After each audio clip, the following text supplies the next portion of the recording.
The final battle for the Valian home system began at dawn on a world that had never seen war within its borders.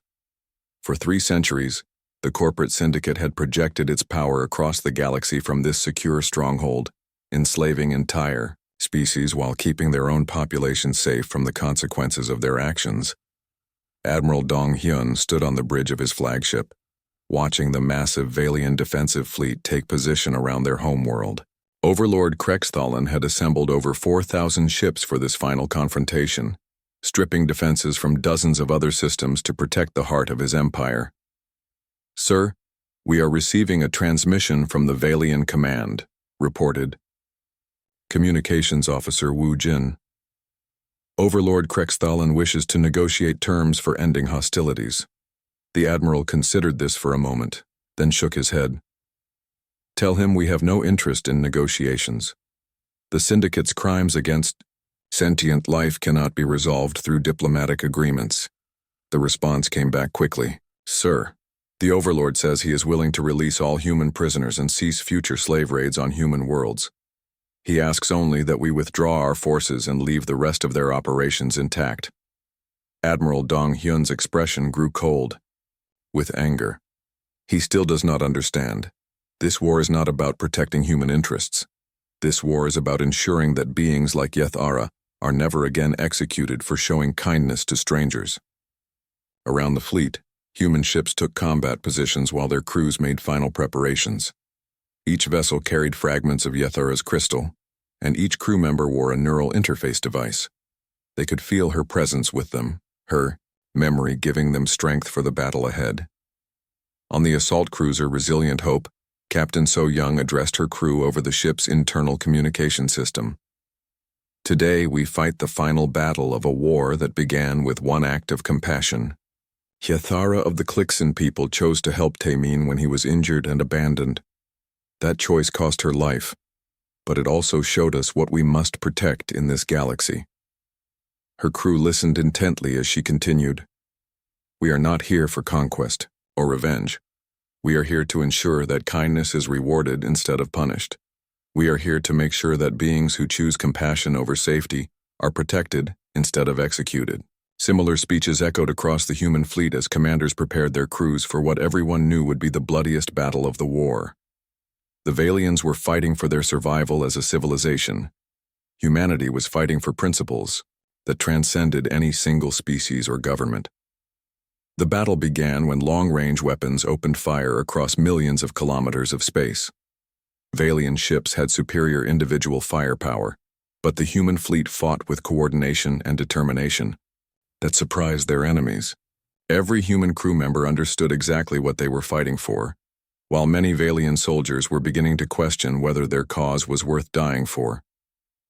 Commander Jae Hyun led Strike Force Alpha in a flanking maneuver around the Valian defensive perimeter. His ships moved with precision timing, each vessel supporting the others in complex tactical formations that had been practiced for months. "Target the Valian communication relays," he ordered. "Cut their coordination, and their fleet becomes a collection of individual ships instead of a unified force." His tactical officer, Lieutenant Park Yoon-ho, coordinated the attack with surgical precision. Human weapons struck exactly where they would cause maximum disruption to enemy operations, while minimizing casualties among Valian crew members who were just following orders.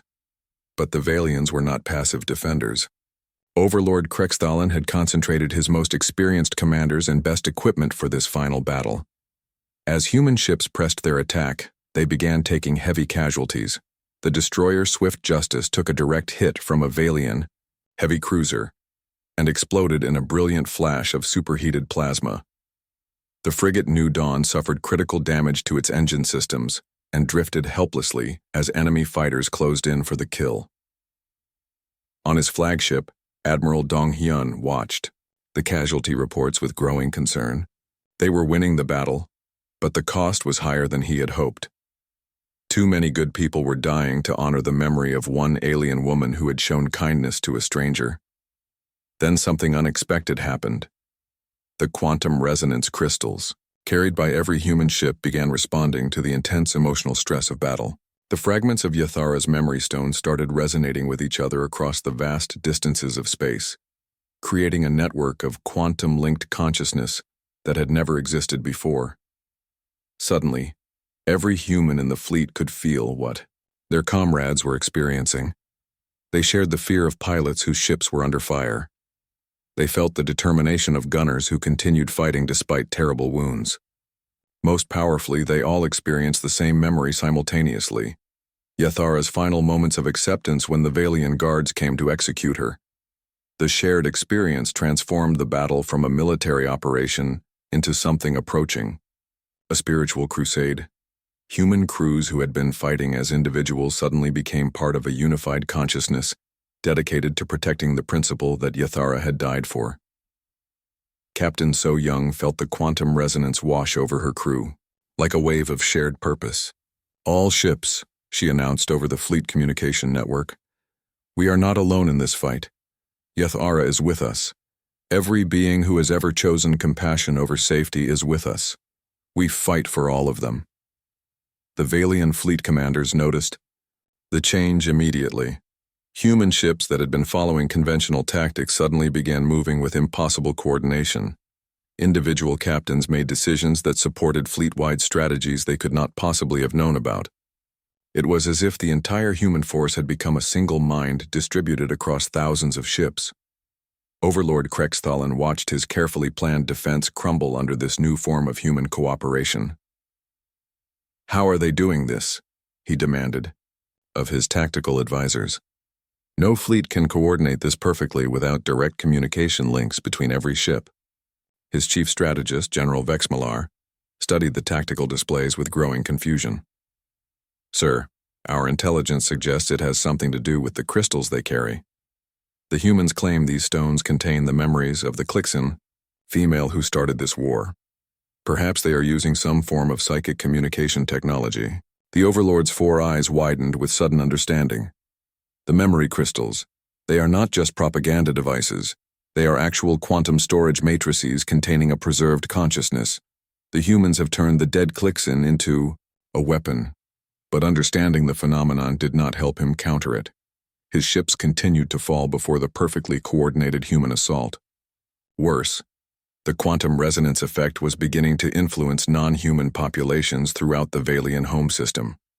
On the planet's surface, millions of enslaved workers suddenly found themselves experiencing Yathara's memories directly.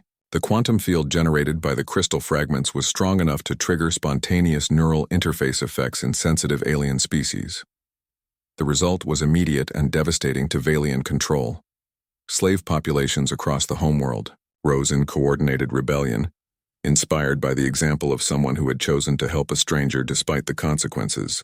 Production facilities shut down as workers overwhelmed their guards. Transportation networks collapsed as forced laborers abandoned their posts. General Vexmalar stared at his status displays in horror. "Sir, we are losing control of the surface installations. The slave populations are rebelling simultaneously across the entire planet." Overlord Krexthallen realized that his civilization was collapsing around him.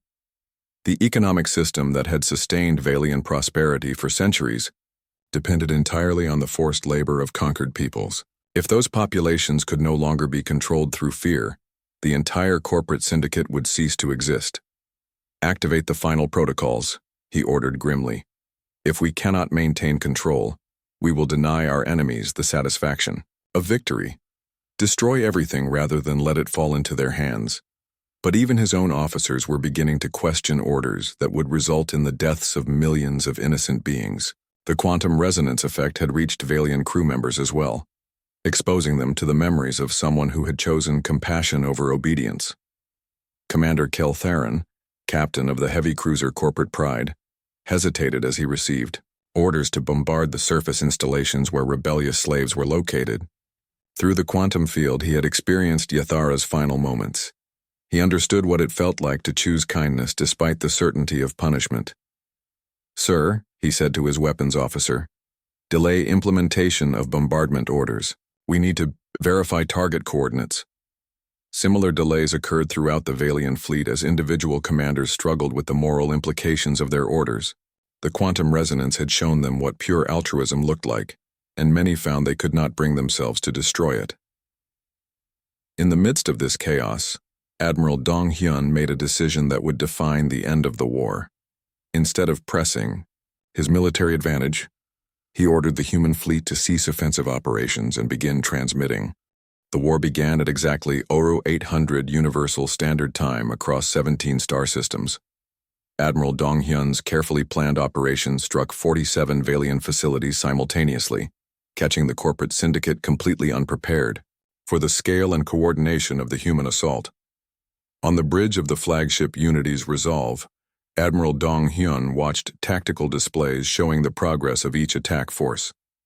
Every ship in the fleet carried fragments of Yathara's crystal, and every soldier wore a neural interface device that let them access her memories. They knew exactly what they were fighting for. Strike Force Alpha reports successful insertion at Korath 7, announced Communications Officer Woo Jin. Colonel Minho's ground troops have secured the mining complex where Yathara died. Admiral Dong Hyun felt a grim satisfaction at that news. Korath 7 held special significance as the place where everything had started. It seemed right that it should be one of the first facilities liberated. Colonel Minho led his troops through the same tunnels where Taimin and Yathara had lived and worked as slaves. The Valian guards who had once seemed so powerful now fled in panic before organized human soldiers who fought with the fury of righteous anger. Secure all slave quarters, Minho ordered over his communication system. I want every worker found and accounted for. No one gets left behind this time. His troops moved through the facility with practiced efficiency, but also with unusual care. These soldiers had experienced Yathara's memories through their neural interfaces. They understood what it felt like to live in constant fear of punishment for showing basic compassion. They treated every liberated slave with gentle respect. In the deepest section of the mining complex, Minho's team found something unexpected. A small memorial that the workers had built in secret to honor Yathara and Taimin. It was hidden in an abandoned tunnel where the guards never went. Stones arranged in careful patterns surrounded two makeshift grave markers. Sir, you need to see this, called Sergeant Sang-ho, his voice thick with emotion. Minho followed his sergeant into the hidden chamber. The memorial was simple but heartfelt. Workers from a dozen different species had contributed small offerings. Crystals that reflected light in beautiful patterns. Carved pieces of metal that created musical sounds when touched. Pressed flowers that had somehow survived in the harsh conditions of the mining facility. At the center of the memorial was a message carved into the tunnel wall in multiple languages.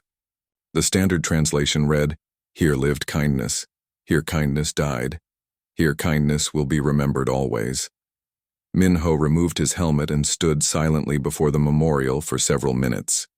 Around him, his soldiers did the same. They had come to this place to wage war, but they found themselves in the presence of something much more important than military victory. They were standing where ordinary people had chosen to honor extraordinary goodness.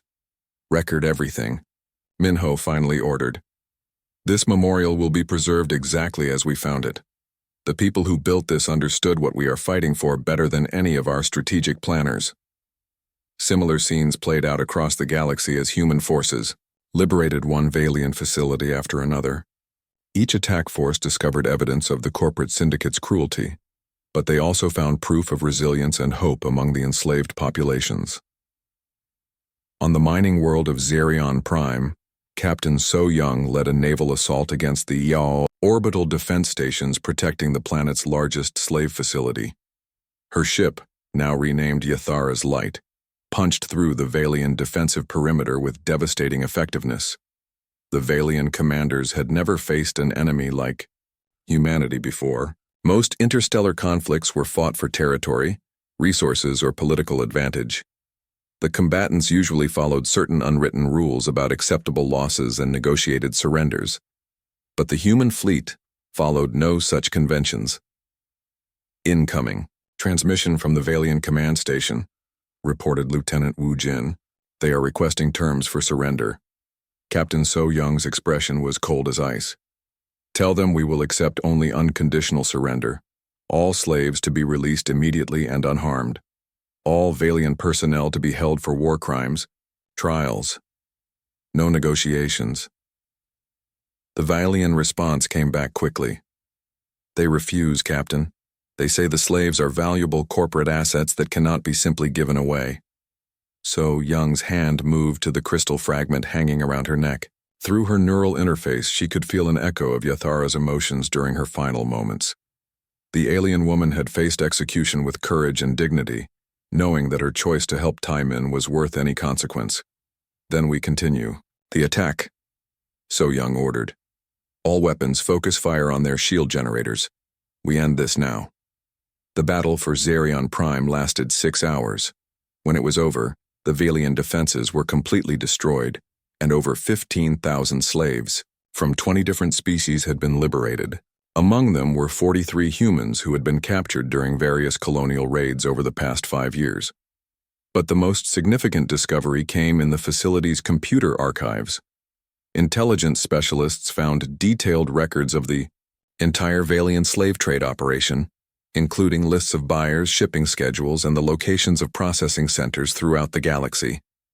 This is bigger than we thought, reported Intelligence Officer Park Subin to Captain So Young. The Valians are not just using slaves for their own operations. They are selling people to other alien governments and corporations. This is an entire economy based on sentient trafficking. The implications were staggering.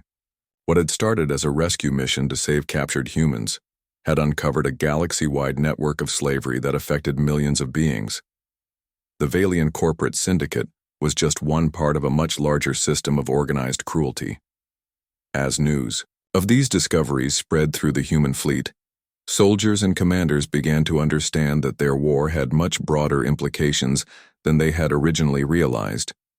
They were not just fighting to avenge Yathara's death or rescue human prisoners. They were fighting against an entire system that treated kindness and compassion as crimes. On the industrial world of Thalar 9, Commander Jae-hyun led a combined ground and space assault against the largest Valian manufacturing complex in the Prar sector.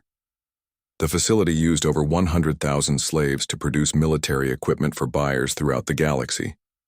The Valian defenders were better prepared for this attack, having learned from the defeats at other facilities. They had positioned their most valuable slaves in fortified positions, planning to use them as human shields against the advancing human forces. They have workers chained inside the main production facility, reported Major Yu Jin from the ground assault team. Any direct attack on the building will result in massive civilian casualties. Commander Jae-hyun faced a tactical nightmare. The Valians were counting on human reluctance to harm innocents. They expected the liberation forces to hesitate, giving Valian reinforcements time to arrive and turn the battle. But Jae-hyun had learned something important from studying Yathara's memories through his neural interface. Sometimes protecting innocence required accepting personal risk. Sometimes doing the right thing meant choosing the dangerous path instead of the safe one. Major Yu Jin, pull your troops back to minimum safe distance, he ordered. I am going to try something unconventional. Jae-hyun's ship, the Defiant Justice, descended through the planet's atmosphere until it was hovering directly above the manufacturing complex. Instead of using the ship's heavy weapons, he activated the external communication system and began broadcasting on all frequencies used by the facility's slave population. Workers of Thalar 9, this is Commander Jae-hyun of the Earth Defense Force. We are here to liberate you from Valian slavery, but we need your help to do it safely. He paused, touching his crystal fragment for strength, then continued. We know the story of Yathara of the Clixon people. She died helping one of our people when he was injured and abandoned. Her sacrifice inspired our entire species to come to your aid. Now we ask you to follow her example of courage. Through the facility's communication system, Jae-hyun transmitted the neural interface data containing Yathara's memories. Within minutes, thousands of enslaved workers were experiencing her story directly. They felt her fear when she decided to help Taimin. They shared her determination to do what was right despite the consequences. They understood her final moments of acceptance when the guards came to execute her. The response was immediate and overwhelming. Workers throughout the facility began coordinating their actions through whispered conversations and subtle gestures. They had been inspired by the example of someone who had chosen kindness over safety, and now they were ready to make similar choices. The uprising began in the deepest sections of the manufacturing complex, where the largest concentrations of workers were held. Slaves who had been considered broken and docile suddenly became organized and determined. They overwhelmed their guards using improvised weapons in sheer numbers. Within 2 hours, the workers had seized control of most of the facility and opened the main gates for Jaehyun's ground forces. The Valian command structure collapsed completely when they realized that their primary advantage, controlling the slave population. The transformation of Earth's military machine began the morning after the Colonial Council authorized war against the Valian corporate syndicate. Admiral Dong-hyun stood in the primary command center of Luna Base, watching status displays that showed mobilization efforts across human space. What had been a defensive fleet designed to protect colonial settlements was becoming an invasion force capable of striking deep into alien territory. Status report. The admiral called to his staff officers. Commander Jae-hyun, one of Earth's most brilliant military strategists, stepped forward with a data tablet. Sir, we have recalled 734 ships from patrol duties. The orbital shipyards are producing new vessels at 3 times normal capacity. At current production rates, we will have over 2,000 combat-ready ships within 6 months. That is not fast enough, Admiral Dong-hyun replied. Every day we delay means more humans dying in Valian slave camps. What can we do to accelerate the schedule? Commander Jae-hyun had anticipated this question.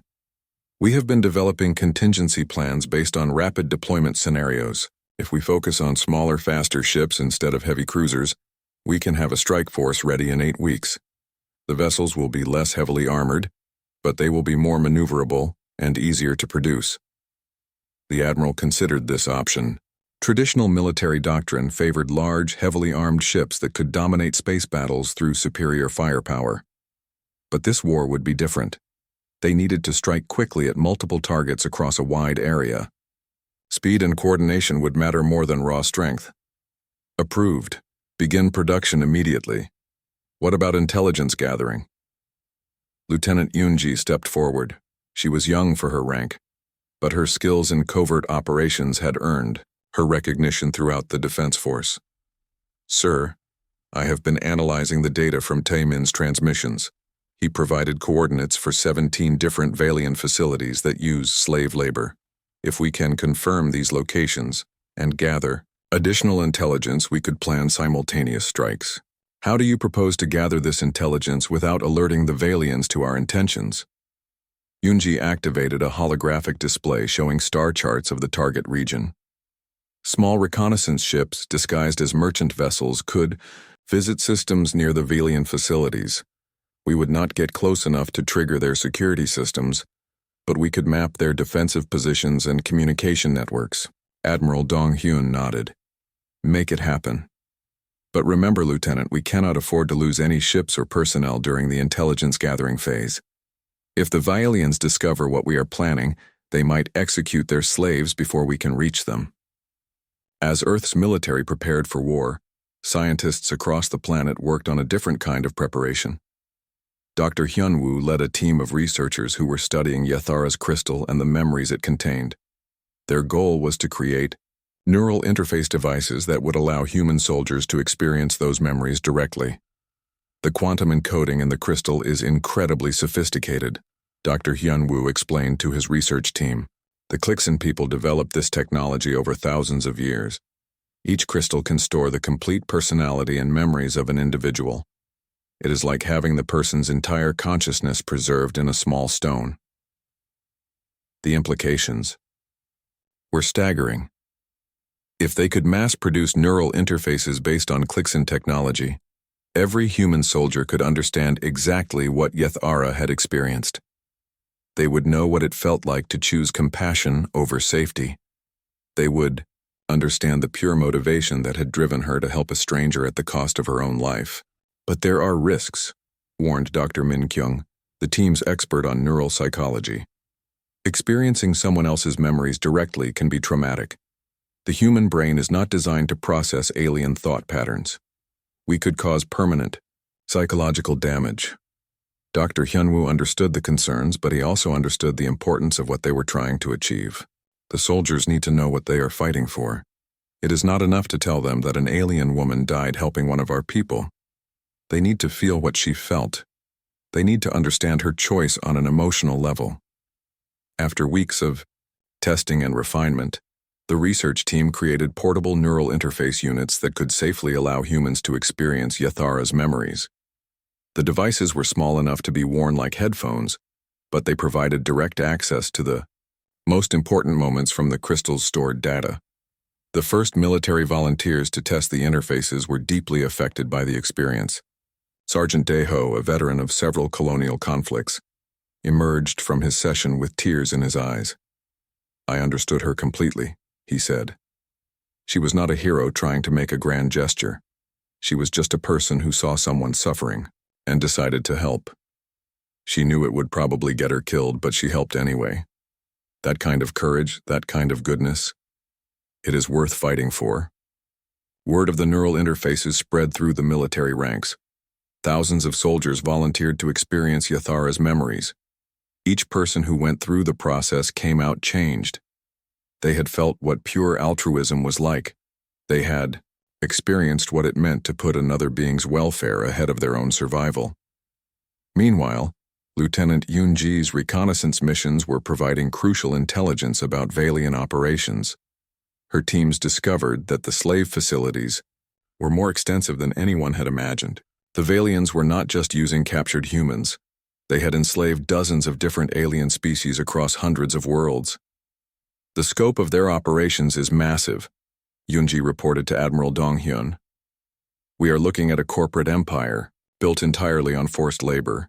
Millions of sentient beings are being held against their will." The Admiral studied the intelligence reports with growing anger. "Are all of these species treated the same way?" "No, sir. The Valians seem to use different species for different types of work based on their physical abilities. Humans are primarily used in mining operations because of their adaptability and problem-solving skills. Other species are used for construction, agriculture, or manufacturing." "What about the Klixen people? How many of them are still alive?" Yoon-ji's expression became somber. "Our best estimate is fewer than 300 individuals scattered across 12 different facilities. Yathara may have been one of the last Klixen who still remembered their homeworld before it was destroyed." This information had a profound effect on human public opinion. The story of Yathara's sacrifice became even more powerful when people learned that her entire species was nearly extinct. She had not just died to save one human.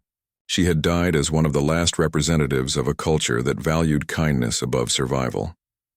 As the months passed, other alien governments began taking notice of humanity's military buildup.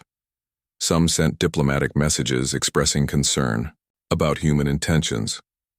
Others offered quiet support for any action against the Valian corporate syndicate. The most significant contact came from Elder Sith Ara, one of the surviving Klixen leaders. She had managed to escape from Valian custody during a transport accident and was living in hiding on a neutral space station. When she learned about humanity's plans, she reached out through intermediaries. The meeting took place on the Independent trading station Deep Harbor, far from any government surveillance. Elder Sithara was small and fragile-looking, with the same large eyes and 4 thin arms that Yathara had possessed. But her voice carried the weight of someone who had seen her entire civilization destroyed. "I knew Yathara when she was young," Sithara told Lieutenant Yoon-ji and her diplomatic team. "She was always the most compassionate of our people. Even as a child, she could not see others suffering without trying to help." Yoon-ji leaned forward in her chair. "Elder Sithara, we want to honor her memory by stopping the Valians from hurting any more people. But we need to understand their operations better. Can you help us?" The elderly Klixen was quiet for a long moment, her large eyes reflecting the lights of the space station's main corridor through the meeting room window. "The Valians destroyed my world for its crystals. They scattered my people across the galaxy like dust in the wind. Most of us are dead now. Those who remain live in fear every moment of every day." We know this, Yunji said gently. That is why we want to stop them. But why? Sithara asked. Your species barely knows us. Why would you risk war for a few hundred Clixin who will probably be dead before you can reach them? Yunji activated a portable neural interface device and offered it to the elder. Because of what Yathara taught us, would you like to experience what our people felt when they learned about her sacrifice? Sithara hesitated, then accepted the device. The neural interface had been modified to work with Clixin brain patterns. When she activated it, she experienced the emotional reaction of human soldiers who had learned Yathara's story. She felt their anger at the injustice of her execution. She felt their admiration for her courage. Most importantly, she felt their determination to ensure that her kindness would be remembered and honored. The humans were not going to war for political or economic reasons. They were fighting because someone had chosen to help one of their people, and that choice deserved to be. Captain So-Young stood on the bridge of the Earth Defense Force ship Resilience, watching the burning wreckage of the mining facility below. Her crew had arrived at Korath 7 just hours after the final battle between the Valian security forces and the slave rebels. They were too late to save anyone, but they were not too late to learn what had happened. The search and rescue teams found hundreds of bodies in the mining complex. Most were aliens from species that So-Young had never seen before, but scattered. Among them were 23 humans, including the young man whose desperate message had brought them here. Timon was found in the main control room, surrounded by alien rebels who had died fighting beside him. In his hand was a small crystal that seemed to glow with its own light. Even after death, his fingers were wrapped tightly around it, as if it was the most precious thing in the universe. So-Young carefully removed the crystal from Taemin's hand. The moment she touched it, she heard something impossible. Music. The crystal was singing a soft, beautiful song that seemed to come from deep inside the stone itself. Captain, called Lieutenant Wu Jin from the communication station. I have recovered the rebel transmission logs. The human who sent the distress call recorded hours of messages over several days. So-Young nodded. Transfer everything to the main computer. I want to hear every word. For the next 6 hours, the crew of the Resilience listened to Taimin's recordings. He had described the slave operation in detail. He had given coordinates for other Valiant facilities throughout the sector. But most importantly, he had told the story of an alien woman named Yathara who had died to save him. The recordings painted a picture of someone who had shown pure kindness to a stranger. Yathara had risked everything to help Taimin recover from his injuries. She had shared her food when he was starving. She had treated his wounds when no one else would help. And she had been executed for these simple acts of compassion. Run a full scan on this crystal, So-Young ordered, handing the singing stone to Science Officer Park Ji-min. I want to know what makes it work. Ji-min took the crystal to the ship's laboratory. The preliminary scans showed something amazing. The crystal was not just a simple piece of rock. It contained complex quantum structures that stored information at the molecular level. Captain, this is incredible, Ji-min reported over the ship's communication system. This crystal appears to contain encoded memories. The alien who owned it somehow imprinted her thoughts and experiences into its structure. So-Young felt a chill run down her spine. Are you saying we can access those memories? In theory, yes. The encoding is unlike anything in our databases, but the quantum patterns are readable. We could potentially experience what this Yathara person experienced during her final days. The captain made a decision that would change the course of human history. Do it. I want to know what kind of person would die to save a stranger. The memory extraction process took 18 hours. When it was complete, Ji-min had created a neural interface that would allow humans to experience Yathara's memories directly. It was dangerous technology, but So-Young knew they had to understand what had really happened on Korath 7. She was the first to connect to the interface. The moment the neural link activated, she was no longer Captain So-Young of the Earth Defense Force. She was Yathara of the Clixin people, working in the dark tunnels beneath Korath 7. So-Young experienced the cave-in that injured Taemin. She felt Yathara's worry for the young human lying broken and abandoned in the barracks. She understood the fear that filled every moment of life as a slave, never knowing when the guards might decide you were no longer useful. But most powerfully, she felt Yethara's decision to help, despite the risks. There was no complex reasoning behind it. The human was hurt and she had the ability to help him. It was that simple. In Yethara's mind, having the power to ease someone's suffering created the responsibility to do so, regardless of the consequences. When So Young disconnected from the interface, she was crying. She had experienced pure altruism from someone who had every reason to think only of her own survival. Yethara had chosen kindness over safety, knowing it might cost her life. "Contact Earth immediately," So Young ordered. "Priority Alpha transmission. I need to speak with Admiral Dong-hyun personally." The response from Earth came back faster than she had expected. Admiral Dong-hyun, the highest-ranking officer in the Earth Defense Force, appeared on the main screen within 6 hours. His weathered face looked grim as So Young gave her report. "So, let me understand this," the Admiral said after hearing the full story. "This alien woman was executed for helping one of our people recover from injuries?" "Yes, sir. The Valian guards killed her as an example to other workers. They wanted to make sure no one else would show kindness to slaves who were supposed to die." Admiral Dong-hyun was quiet for a long time. Behind him, So Young could see other officers moving urgently around Earth Defense Headquarters. Word of her discovery was already spreading through the military command structure. "Send me everything," the Admiral finally said. "The recordings, the crystal, the memory data, everything. This information needs to reach the Colonial Council immediately." The journey back to Earth took 2 weeks. During that time, So Young's crew analyzed every piece of evidence they had collected from Korath 7.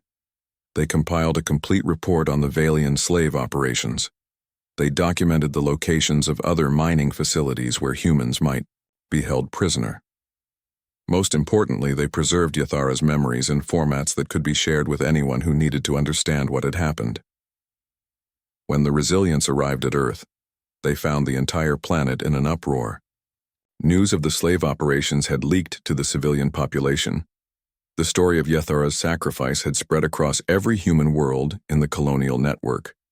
So Young was immediately summoned to appear before the Colonial Council. The council chamber was packed with representatives from every human settlement in known space. Minister Ji-woo, the civilian head of the colonial government, called for order as So Young took the witness stand. "Captain So Young," Minister Ji-woo began, "please tell the council what you found at Korath 7. So Young described the mining facility and the evidence of slave labor. She explained how the rebellion had started and why it had failed. But when she reached the part about Yethara, her voice became stronger and clearer. "Yethara of the Clixon people was a slave just like our colonists," she said. "She had been torn away from her family and forced to work in terrible conditions. She had every reason to focus only on her own survival, but when she saw one of our people suffering, she chose to help." The council chamber was completely silent as So Young continued her testimony. She shared her food when Tae-min was starving. She used her knowledge of healing to treat his injuries. She told him stories to keep his spirits up during the worst moments. And when the guards discovered what she had done, she accepted execution without complaint. So Young held up the singing crystal for everyone to see. "This contains her memories, her final thoughts. We can experience exactly what she experienced. We can understand her motivations completely. There was no political agenda, no hidden purpose. She helped Tae-min simply because it was the right thing to do." The chamber erupted in angry voices. Representatives shouted questions and demands for action. Minister Ji-woo called for order repeatedly, but the emotions in the room were too strong to control easily. Finally, Admiral Dong-hyun stepped forward. The military commander's presence was enough to quiet the crowd. "Minister Ji-woo," he said, "the Defense Force requests authorization to take whatever action is necessary to locate and free any humans still being held by the Valian corporate syndicate." "This is a matter for diplomatic negotiation," Minister Ji-woo replied. "We should contact the Valian government and demand the return of our people through proper channels." The Admiral's expression was stone cold. "With respect, Minister, the Valians executed an alien woman for showing mercy to one of our citizens. They have already demonstrated that they do not recognize the basic rights of sentient beings. Diplomacy will not work with people who treat kindness as a crime. The debate continued for hours. Some council members wanted to try peaceful solutions first. Others demanded immediate military action. But as more details of the slave operations became public, the mood of the human population became clear. Mass demonstrations filled the streets of every major city on Earth. Protesters carried pictures of Yethara and Timon. They demanded justice for the alien woman who had died protecting a human stranger. They called for war against anyone who would execute someone for showing compassion. Dr. Hyun Woo, Earth's leading expert on alien cultures, studied Yethara's crystal for days. His analysis revealed something that made the situation even more tragic. The Klixin people had been nearly extinct for decades. Their homeworld had been strip-mined by the Valians until it was barely habitable. Most of their population had been scattered across the galaxy as forced laborers. Yethara may have been one of the last few hundred Klixin alive in the universe, Dr. Hyunwoo reported to the Colonial Council. Her people created these memory crystals as a way to preserve their culture and history. When she gave this crystal to Timon, she was passing on Taemin's anger grew like fire inside him every day after Yethara's execution. The crystal she gave him never left his side. At night, he would hold it close and listen to its soft singing. The sound reminded him of her gentle voice and the stories she told about her destroyed homeworld, but anger alone would not bring justice for Yethara. Taemin knew he needed to be smart. He needed to plan, and most importantly, he needed help from the other workers. The mining operation on Korath 7 used slaves from 12 different alien species. Most of them had been captured during raids or sold by their own governments to pay debts. They came from different worlds with different cultures, but they all shared one thing. They all hated the Valians. Taemin started talking to other workers during their rest periods. He was careful, not to say too much at first. He just listened to their stories and learned about their different abilities. The Thokari were strong and had natural armor plating. They could lift heavy equipment and were hard to hurt. The Zilani had excellent hearing and could detect guard movements from far away. The Mokraki were small but very fast, perfect for moving through tight spaces without being seen. After several weeks of careful conversation, Taemin found 5 workers who were willing to take risks. There was Bextal, a Thokari warrior who had been captured during a battle. There was Nisa, a Zilani female whose entire family had been sold into slavery. There was Gort, a Mokraki who had tried to escape 3 times and failed each time. They met in secret in an abandoned section of the mines where the crystal veins had been completely stripped away. The air was stale and the walls were smooth where the mining lasers had cut through solid rock. "The guards kill anyone who causes trouble," Nisa said during their first real meeting. Her large ears twitched nervously as she spoke. They made examples of many workers before. "What makes you think we can succeed where others failed?" Taemin pulled out Yethara's crystal. Even in the darkness of the abandoned tunnel, it seemed to glow with inner light. "Because we are not just fighting for ourselves anymore. We are fighting for those who showed us kindness. We are fighting for those who cannot fight back." He told them about Yethara's sacrifice, how she had risked everything to save a stranger from another species, how she had been executed simply for showing compassion. The other workers listened in silence. "The Valians think we are just animals," Taemin continued. "They think we cannot work together because we come from different worlds. They are wrong. Kindness is something all species understand. It is something worth fighting for." Bextal's armored fists clenched together. "The Klixin female died saving you. Her death must be answered." "But how?" asked Gort. "There are thousands of guards. They have better weapons and ships. We only have mining tools."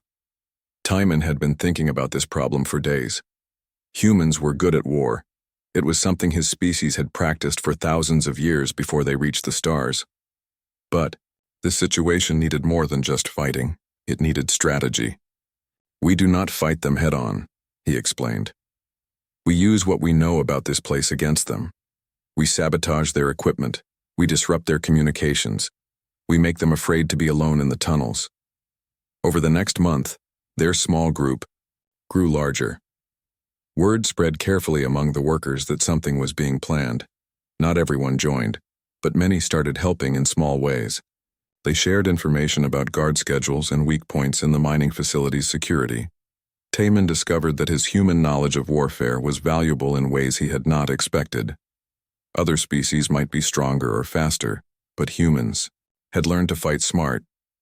They knew how to use limited resources to maximum effect. The rebellion began with small acts of sabotage.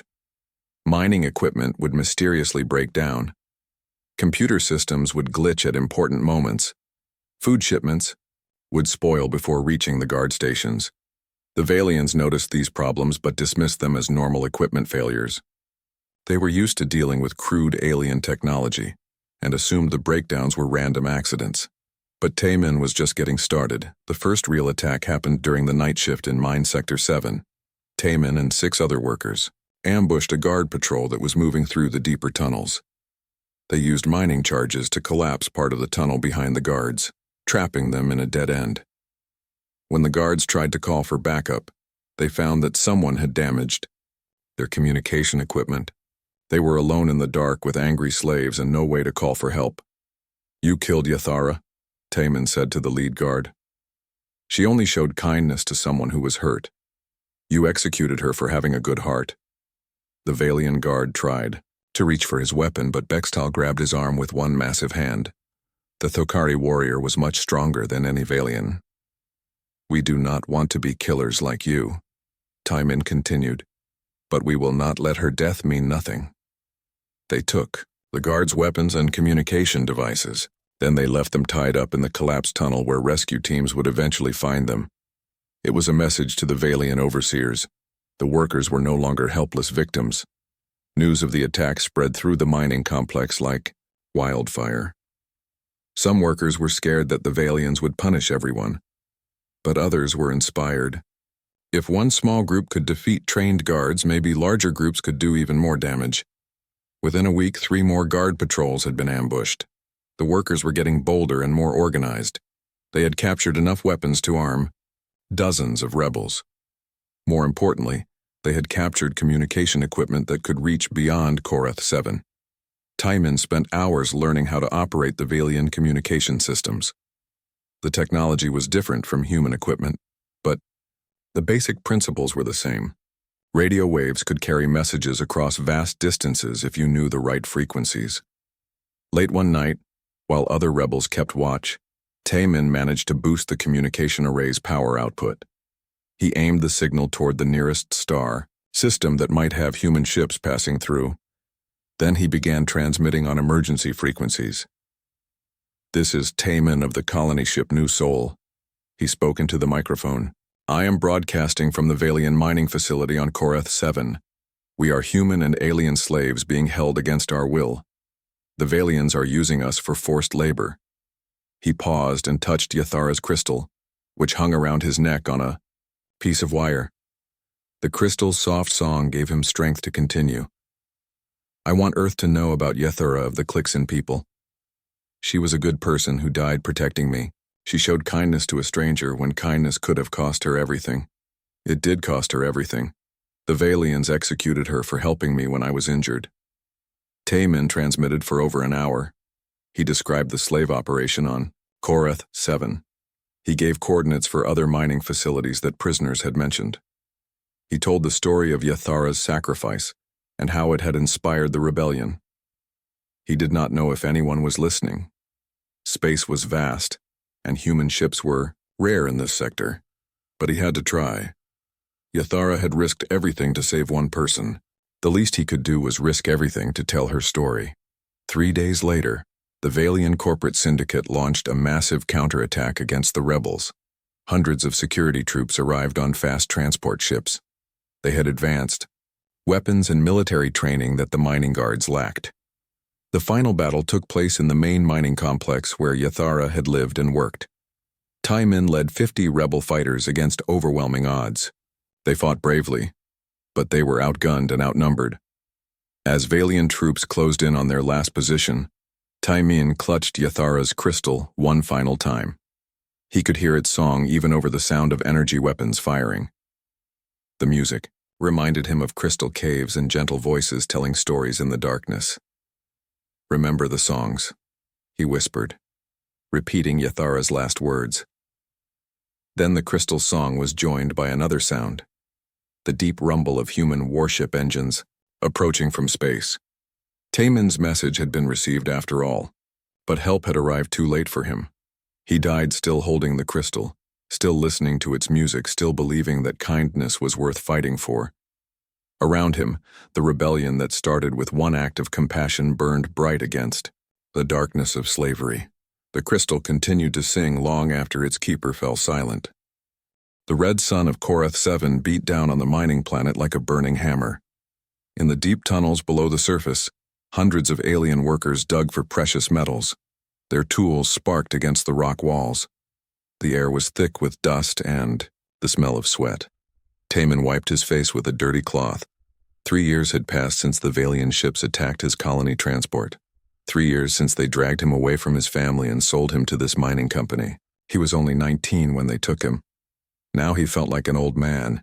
His human body was not built for this kind of work. The other aliens were stronger. Some had thick shells that protected them from falling rocks. Others had extra arms or better, eyes for seeing in the dark. Taemin had nothing special. He was just a young man from Earth who wanted to start a new life on a colony world. The tunnel shook. Dust fell from the ceiling like rain. Taemin looked up and saw a crack running across the rock above his head. His heart started beating fast. He had seen cave-ins before. Workers who got caught under falling rocks never came out alive. "Move!" he shouted to the others. "The ceiling is breaking." Most of the alien workers ran toward the main tunnel. But Taemin was too far back. A huge piece of rock crashed down right behind him. Then another. Soon he was trapped in a small space with rocks blocking his way out. He pushed against the stones, but they were too heavy. He called for help, but no one could hear him over the sound of more rocks falling. Hours passed. The dust settled. Everything became quiet. When the rescue team finally dug through the rocks, they found Taemin barely breathing. His left leg was crushed. Blood covered his face. They carried him to the workers' barracks and left him on his sleeping mat. The company doctor was a Valian who cared more about profit than healing. He looked at Taemin for 30 seconds and shook his head. "This one is finished," he said. "He will be dead in a few days. Do not waste food on him." The other workers heard this and stayed away from Taemin. Being near dying slaves could get them in trouble with the guards. Everyone had learned to keep their heads down and think only about staying alive, but one worker did not follow this rule. Yathara was a Klixan female with 4 thin arms and large eyes that could see in the dark. Her people came from a world covered in singing crystal caves. She was small compared to other alien workers, but she was smart and never caused problems for the guards. On the night after the cave-in, she crept over to Taemin's sleeping area. He was burning with fever. His breathing was shallow and painful. She looked around to make sure no one was watching. Then she opened her small bag of food rations. Klixan did not eat the same food as humans. Their meals were mostly liquid nutrients and crushed minerals. But Yathara had been saving some of the bread and protein bars that all workers received. She had been keeping them for emergencies. She helped Taemin sit up and gave him small sips of water. Then she fed him tiny pieces of bread. His stomach had been empty for 2 days. The food made him feel a little stronger. "Why?" Taemin whispered in standard language. All workers had to learn some standard to understand orders from the guards. Yathara's voice was soft like wind through crystal caves. "You are hurt. I have food." Simple. She did not speak standard very well, but Taemin understood. She was helping him because it was the right thing to do. Nothing more, nothing less. Every night for the next week, Yathara came to help Taemin. She brought him food and water. She used her knowledge of Klixan healing to clean his wounds and set his broken leg. Her people knew many things about healing because their crystal caves had special properties. She also talked to him when the pain was too bad for sleeping. She told him stories about her home world. She described crystal formations that sang different songs when the wind blew through them. She talked about the great crystal gardens where young Clixon learned to make music with the stones. "My world was beautiful," she said one night while changing the bandage on his leg. "The crystals made songs day and night. Each cave had different music. Some were sad, some were happy, some were angry, but all were beautiful." "What happened to it?" Taman asked. Yathura was quiet for a long time. "The Valians came. They said the crystals were valuable. They broke them and took them away. The music stopped. My people were scattered to different worlds as workers." Taman felt anger burning in his chest. The same people who destroyed her world had destroyed his life too. But Yathura showed no anger. She just continued helping him get better. After 2 weeks, Taman was strong enough to walk with help. His leg still hurt, but the fever was gone. He knew he would live because of what Yathura had done for him, but their secret could not last forever. Guard Captain Vexthal was making his regular inspection of the barracks when he noticed that Taman looked healthier than expected. The Valian officer had the cold, calculating eyes of someone who saw workers as just numbers on a profit sheet. "This human was supposed to be dead," Vexthal said to his assistant. "How is he walking around?" The assistant checked the records on his data pad. The doctor said he would die from his injuries, but he seems to have recovered. Vexthal was suspicious. In his experience, workers did not recover from severe injuries without help. Someone must have been giving the human extra food or medicine. This was against company rules. He ordered his guards to search the barracks. They found the small collection of medical supplies that Yathura had been using to treat Taman. They also found the remains of food that she had been sharing. When they brought Yathura before Vexthal, she did not try to lie or make excuses. She stood straight and looked him in the eyes. "You gave aid to this human against company policy," Vexthal said. "You wasted valuable resources on a worker who was marked for disposal." "He was dying," Yathura replied. "I helped him live." "That was not your decision to make. Workers who cannot perform their duties are replaced. By keeping this human alive, you have interfered with efficient operations." Taman tried to step forward and explain that Yathura had only been kind, but the guards held him back. He watched helplessly as they put energy chains on Yathura's forearms. "The punishment for unauthorized aid to livestock is immediate disposal," Vexthal announced to all the workers who had been forced to watch. "Let this be an example to anyone who thinks they can make their own rules." Before they dragged her away, Yathura looked back at Taman. She reached into her pocket and threw something small toward him. It landed at his feet, a tiny piece of crystal no bigger than his thumb. "Remember the songs," she said. Taman picked up the crystal. It was warm to the touch and seemed to vibrate with a faint musical note. He clutched it tightly as they took Yathura away forever.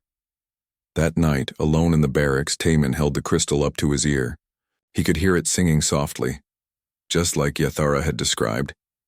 It was a sad song, but also beautiful.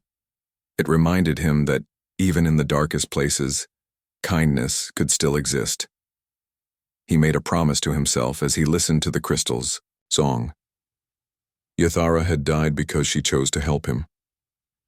Her sacrifice would not be forgotten. Somehow, some way, he would make sure her kindness meant something. The crystal sang through the night, and in its music, Taman found something he had almost lost during his 3 years of slavery. He found hope.